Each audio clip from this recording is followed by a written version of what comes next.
This is me. This is also me. And so is this. What defines me at each of these stages of life is a culmination of my lived experiences, what I value in life, and how I view myself in relation to the world around me. Let's look a little closer at this first picture. Oh, look at me. So happy. This was right after receiving a Baybayin-inspired tattoo, which is a pre-colonial writing language of the Philippines. Never would I have ever imagined that I would be receiving this tattoo at 19, nor be so incredibly happy to do so. Shout out Jeff Quintano. But let's look at where this journey starts for me. What is the definition of a Filipino? Merriam-Webster says it's a native of the islands, or a citizen of the Philippines, but I'm not either of those. Not directly, anyway. I was raised in an incredibly white, rural town in Massachusetts on the border of New Hampshire. This definition of what it means to be Filipino could not have been more far removed from my life growing up. And I continued with this absent idea of being Filipino for the first 15 years of my life. I started to attribute more care towards developing my Filipino identity in freshman year of high school. Our history teacher tasked us with researching a country of our choice, and I decidedly chose the Philippines. I mean, I was technically Filipino after all. The project went well. I read a lot of historical and geographical information. And then my history teacher said I should talk to my mom and utilize my resources. But then she told me that she only spent about 7 years in the Philippines before moving to Malaysia in search of a better living situation. It's not her fault, but I felt lost and removed, like the Philippines had nothing to do with me. Still, at least I was learning. I specifically remember a time when my mom and I were hiking, and we came across this Filipino who grew up in the US but still spoke Tagalog. Her and my mom connected instantly, and I found that connection beautiful. It was something I wanted to.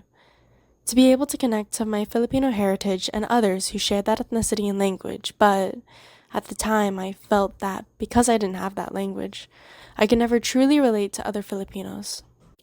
Once college applications started rolling around, I'd feel prideful in putting down that I was Asian, but not for any good reasons. Of course, I was pulled into the "how unique can I look" to admissions counselors idea.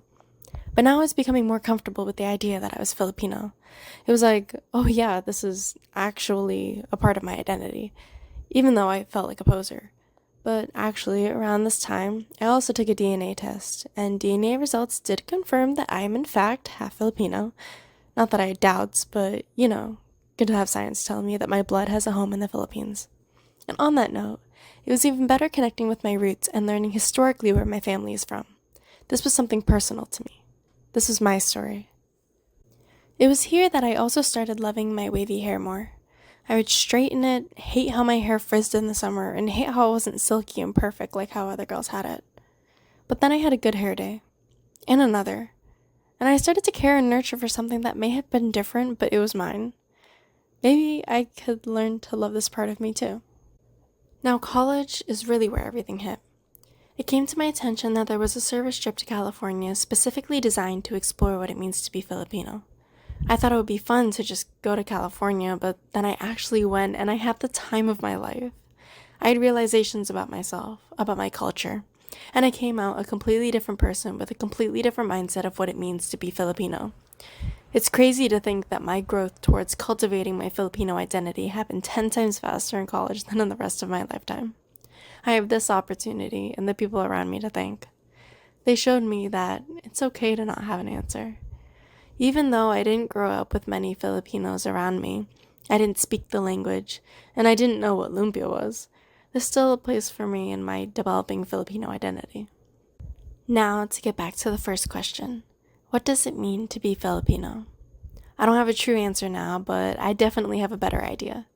To me, being Filipino is about the community you create and the love you cultivate for the culture, however that may look to you. It includes understanding where you come from and being easy on yourself for who you might become. I once read in a history book that Filipinos were very smiley people. It sounds like quite the stereotype now that I'm saying it, but I held on to that warm feeling in my chest when I read it. That was probably the first sense of pride that I felt in being Filipino. And now, here I am.